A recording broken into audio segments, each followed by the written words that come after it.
Imagine trying to build a multi-billion-dollar natural gas pipeline.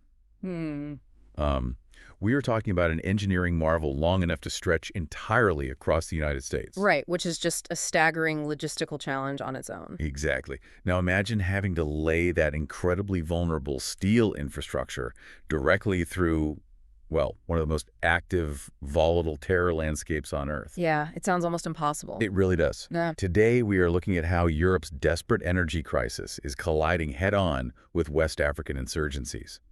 And frankly, that is just the beginning of the story. It definitely is. Good morning. We welcome you to today's deep dive into the critical news events and strategic developments that have been unfolding globally over the past 2 weeks. We have a lot to cover today. We really do. Yeah. And this deep dive is brought to you by our sponsor, ProWave AI. The intelligence we are unpacking for you today is generated by Stylo News, the AI-powered news application. We are looking at a very specific, highly detailed dossier today. The exact title of today's report is Stylo News Intel Update, Africa Situation Report, 30 July 2026. And just to give you, the listener, a clear picture of where this information is coming from, Stylo News is actually the consumer-facing iteration of the Stylo Intel Ops software. Which is pretty heavy-duty stuff, right? No, absolutely. That underlying enterprise platform is not your standard news aggregator. It is traditionally designed to run complex operations across government, military, and international business sectors. Wow. So by diving into this report with us today, you are getting unique, unfiltered access to an intelligence tool that was engineered specifically to support global decision makers in incredibly high-stakes environments. That is fascinating. Our mission for this deep dive is to synthesize the strategic situation, the active conflict zones, and the emerging flashpoints across North, West, Central, and East Africa. We will definitely touch on other areas if they become relevant flashpoints too. Right, exactly. We aren't just going to read you the headlines. We are going to look at the established facts on the ground, analyze the prevailing social media sentiment, and, break down the perspectives of the key decision makers. Just to understand where these crises are heading next. Precisely. And I want to make a very clear, impartial statement to you right up front. We are going to look at this strictly through an objective lens. We will be analyzing the facts and the varying political perspectives exactly as they exist on the ground. Yeah, we are absolutely maintaining neutrality here. Exactly. We are not taking any sides, and we are not endorsing any specific political or military viewpoints. Right. Our goal here is simply to make you well-informed on the realities of these situations and the various courses of action being proposed. We are here to deliver facts, not to generate fear. Well said. So let's jump right into North and West Africa. We have been watching a massive geopolitical shift here, and what's fascinating is that it's being driven largely by winter heating demands thousands of miles away. Yeah, the European energy crisis. Exactly.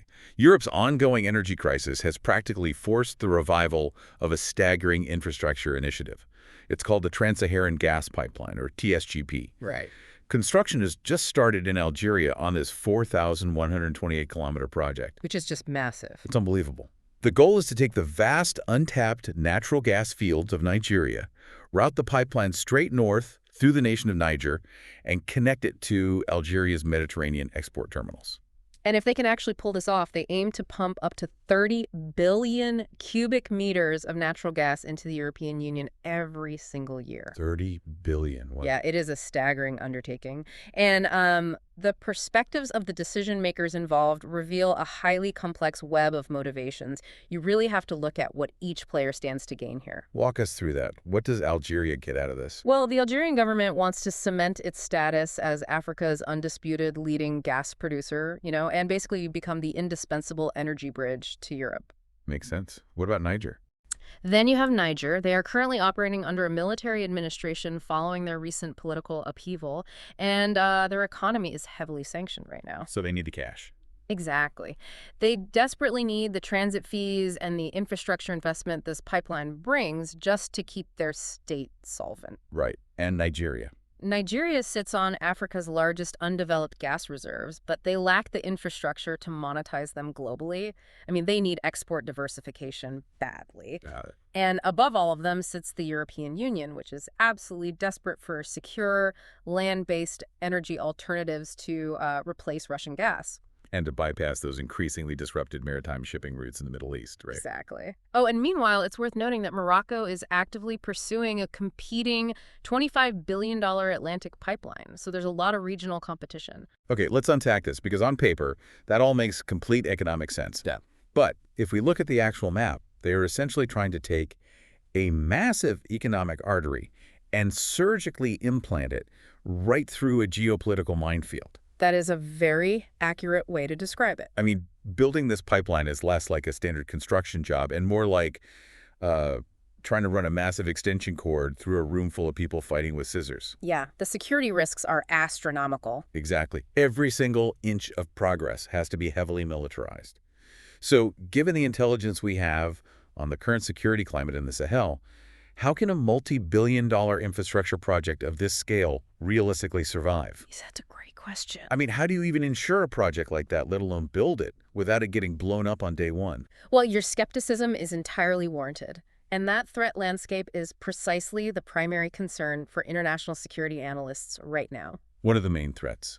The Sahel region, particularly Mali and Niger, is currently facing a rapidly escalating wave of insurgency. The primary threats to any state-level infrastructure are twofold. Okay. First, you have an al-Qaeda-aligned coalition known as JNIM, which has deep roots in local communities, and a highly sophisticated militant network. Right. Second, you have various competing factions of the Islamic State.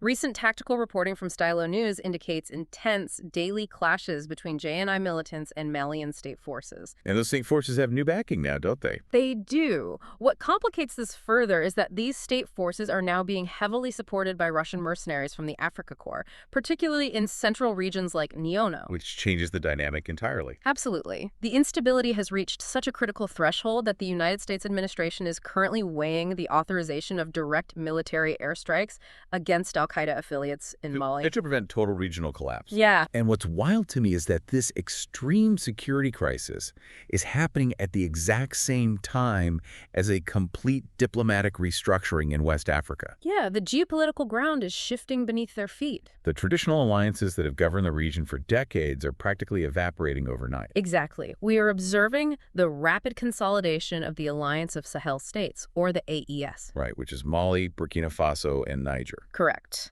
This newly formed bloc, under the leadership of figures like Niger's General Chiani, who took power in a 2023 coup, has made a strategic decision to actively distance itself from traditional Western partners. And from the established regional bloc, ECOWAS, as well. Yes, exactly. Instead of relying on Western military bases and aid, they are leaning heavily into security and economic cooperation with Russia and China. Which is a massive pivot. It is. And this is forcing Western nations to rapidly adjust their own strategies. Germany, as a prime example, has recognized this shift and is actively pivoting its economic and energy partnerships away from the volatile Sahel. Where are they looking instead? They are choosing to deepen ties with more stable, larger economies like Nigeria and South Africa. Wow. And you can see the public reaction to these massive shifts playing out in real time online. When we analyze the social media sentiment on X regarding these West African developments, the data shows an incredibly polarized public square. Highly polarized. The sentiment analysis tools within Stylo News reveal a deeply divided public discourse. What are people saying? Well, on one side, under hashtags focusing on Sahel military operations, there is a very vocal contingent celebrating the AES's recent formation of a 15,000-troop joint military bloc. So they see this as a positive step. Yeah, in these circles, the move is frequently framed as, quote, African solutions for African problems. Users are actively praising the rejection of Western military presence. They see it as a reclamation of national sovereignty, right? Exactly. But there is a completely different narrative playing out under other tags, right? Absolutely. When you look at tags focused on specific local events, particularly in Mali, the sentiment shifts from celebration to urgent, profound concern. Because of the casualties. Right. Users are pointing to the recent deaths of roughly 80 Malian soldiers in a single ambush as tragic evidence of a rapidly deteriorating security apparatus. It's a huge loss of life. It is. Furthermore, the sentiment analysis detects widespread, active skepticism regarding state-sponsored disinformation campaigns. Like what? For example, recent reports broadcast by the Niger junta via Sputnik Africa attempted to blame Ukrainian intelligence for orchestrating mercenary actions in the Sahel. And how did the public react to that? Well, X-users, alongside independent open-source analysts, have largely flagged these claims as orchestrated propaganda. They argue it's a narrative designed to deflect domestic anger away from the junta's own security failures. Yeah, it makes a lot of sense. So we've just seen how global energy needs are driving multinational infrastructure right through a terror landscape in West Africa. Yeah. But if we look further south at Central Africa, we're seeing a crisis that is almost the exact inverse. It's very different, yes. It's a deeply localized territorial conflict that has become so chaotic, it is actually weaponizing a natural biological threat. It's turning a local emergency into an international one. It is a terrifying situation. Let's look closely at the Democratic Republic of Congo, or the DRC.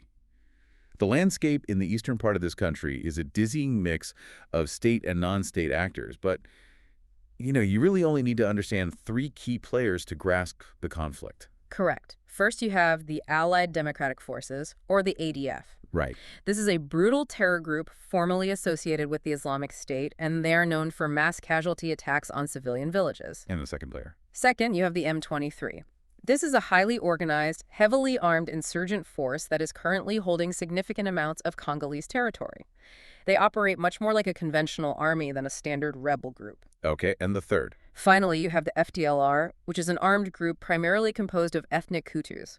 They were originally founded by perpetrators of the Rwandan genocide, and they now operate within the eastern DRC's ungoverned spaces. And the diplomatic attempts to disarm these groups are completely gridlocked, right? Because the neighboring states view reality in totally different ways. Completely different paradigms, yes. Pro-Rwanda voices argue that the FDLR is an existential direct threat to Rwandan national security, and they prioritize the complete neutralization of that specific group above all else. Right, that is their main focus. But on the other side, pro-DRC voices explicitly frame the M23 insurgency as a Rwandan proxy force. They're essentially accusing Rwanda of funding and directing M23 to illegally occupy Congolese territory and, extract its mineral wealth. Exactly. And because they have these diametrically opposed security narratives, the peace talks currently being hosted in Doha are completely stalled. They just can't agree on the baseline facts. No, the core disputes center entirely on national sovereignty and territorial control. But amidst this stalled diplomacy and territorial warfare, a shocking and terrifying complication has emerged. The DRC is currently facing its fastest-growing Ebola outbreak on record, which is just devastating for the region. The virus has already claimed over 930 lives in a matter of weeks, which has prompted neighboring countries to drastically militarize their border preparedness. Understandably so. Here's where it gets really interesting from a strategic perspective. How does a biological threat like Ebola act as a force multiplier for an armed insurgency? It's a dark synergy, unfortunately. I mean, what is the actual tactical reality on the ground for these medical workers? The tactical reality on the ground is a terrifying synergy between kinetic violence and infectious disease. The intelligence assessments confirm that ADF terror raids in the eastern DRC aren't just incidental to the outbreak. They are targeting it. Yes, they are actively and violently disrupting the Ebola medical response operations. Wow. To contain Ebola, you need a flawless medical chain. You need secure roads to transport temperature-sensitive vaccines, you need safe isolation wards, and you need contact tracers to move freely between villages. And they can't do that. No. The ADF is deliberately attacking clinics and setting up insurgent checkpoints. Medical personnel simply cannot safely access the outbreak clusters. So they're essentially breaking the medical supply chain on purpose. Exactly. And this creates a highly lethal feedback loop. The violence effectively shelters the virus. Because the doctors have to flee. Right. Because state health workers and international NGOs are forced to evacuate due to the gunfire, the virus is left to spread entirely unchecked through displaced populations moving toward the Ugandan border. That is horrifying. Insurgencies thrive in ungoverned, chaotic spaces. By preventing the state from delivering health security, the ADF undermines the government's legitimacy and expands its own operational chaos. So what should be a manageable, localized health crisis is being deliberately elevated by insurgent violence into a severe regional health security threat. Exactly. Which brings us to our third area of analysis, shifting geographically up to Sudan and the Horn of Africa. When we look at this region, we see a stark geographical duality. You have active, brutal, block-by-block urban warfare occurring just borders away from forward-looking multinational economic and climate initiatives. It really is a surreal split screen. It is. Let us begin with the conflict in Sudan, specifically focusing on the ongoing siege of the city of El Obeid. Well, the civil war in Sudan between rival military factions continues to exact a devastating toll on the civilian population. Yeah. According to the latest factual updates, the Sudanese Armed Forces, or SF, have managed to secure the Al-Sadarat Highway. Which is a big deal, right?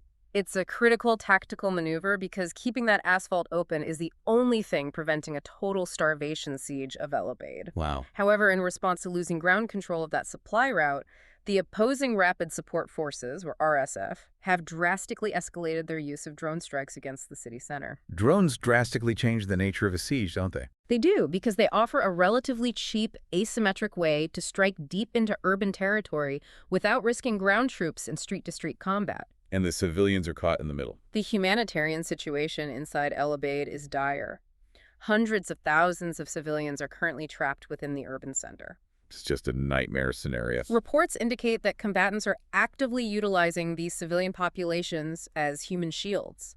They are embedding their command centers and artillery within urban infrastructure, like hospitals and schools. Just to deter advancing forces from calling in heavier airstrikes. Exactly. Looking at the digital response to this crisis, the social media sentiment regarding Sudan is remarkably unified compared to what we saw in West Africa. Yeah, it's a very different online reaction. Users on X are forcefully echoing the urgent calls from both the United Nations and the African Union for a peaceful resolution and immediate, unimpeded humanitarian relief. People are really demanding action. The dominant sentiment across the platform emphasizes that regional stability is a shared responsibility, Right. not just a Western problem. Right. But when we shift our focus just slightly to the southeast, to Kenya, the contrast is almost hard to believe. It's a completely different picture.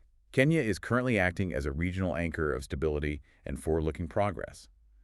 Just this past week, they were hosting the Women's African Volleyball Championship. Which is a massive international cultural event. Right. But more strategically, Kenya, in direct partnership with the UN and the African Union, has just launched major multi-million-dollar climate resilience projects. And these are very practical initiatives. They aren't just theoretical, yeah. They are tangible systems focused on protecting and ensuring livestock-based food systems in the Horn of Africa against recurring droughts. Which is vital for food security. Absolutely. Furthermore, Kenya is actively deepening its security and economic cooperation with both the United States and China simultaneously. They are playing a masterful diplomatic balancing act. If we connect this to the bigger picture, this stark contrast between El Obeid and Nairobi perfectly encapsulates the current strategic reality of the continent. How so? Well, Africa cannot be accurately viewed through a single monolithic lens of crisis, which is a mistake many analysts make. Right, it's not just one story. Exactly.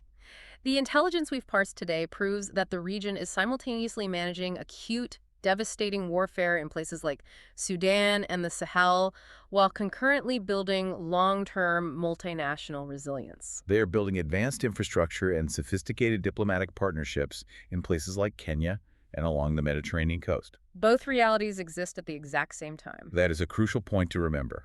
As we conclude the analytical portion of today's deep dive, what specific events should you, the listener, keep a close eye on in the coming weeks based on everything we've just discussed? Based on the intelligence streams from the last 2 weeks, there are 3 primary tactical events to monitor. Okay, what is the first one? First, watch for the imminent decision by the United States government regarding potential military airstrikes against JNI targets in Mali. That would be a huge escalation. It would. The shift from internal deliberation to kinetic action will drastically alter the security dynamics and the relationship with the AES bloc in West Africa. Okay, and the second? Second, monitor whether the DRC government and international health organizations can successfully negotiate or secure protected humanitarian corridors. For the Ebola outbreak. Yes.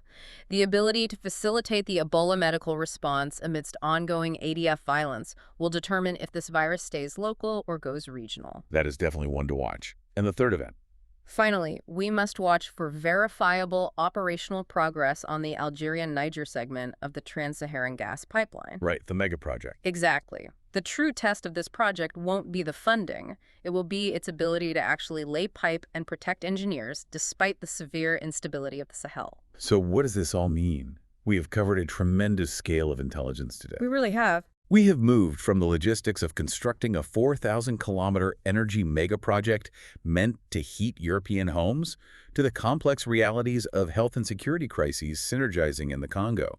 And we looked at the brutal realities of drone warfare and urban siege in Sudan. All contrasted with the climate resilience efforts anchoring East Africa. And it is important to reiterate that all of the information, the sentiment analysis, and the strategic foresight synthesized in this report was sourced directly from Stylo News. Right. For those of you listening who require this level of rapid data aggregation for your own work or investments, Stylo News is available as both a mobile and computer application. So anyone can use it. Yes. Individuals can download it to customize their own personal intelligence-style briefs. The application pulls in real-time data from hundreds of traditional, verified news sources, as well as live sentiment analysis directly from X. It's incredibly powerful. It is. It allows you to track global intelligence instantly, objectively, and on your own terms. Exactly. If you want to cut through the noise, skip the echo chambers, and get genuinely AI-powered news on demand, we highly urge you to subscribe today. Yeah, it's highly recommended. You can set up your personalized intelligence feed right now by visiting www.stylonews.com. Well, thank you so much for hanging out with us today and diving into all of this. We know it's a lot of incredibly heavy, complex material. It really is. But we really appreciate you taking the time to get informed and explore these issues with us. We really do. It's always fascinating to step back and look at the whole global board and see how interconnected everything truly is. Absolutely. We'd love to hear what you want us to cover next, so please send in your requests for future deep dives. And don't forget to follow Stylo News on all your favorite social media platforms to keep the conversation going throughout the week. Before we sign off, I want to leave you with one final thought to mull over, going all the way back to where we started today. Oh, good idea. With Europe's desperate, pressing need for the trans-Saharan gas pipeline, will this finally be the immense economic catalyst that forces international actors to bring lasting, heavily funded stability to the Sahel? Or is the world simply building a 4,000-kilometer-long target for insurgent networks to exploit for the next decade? Wow. Something to think about. Until next time.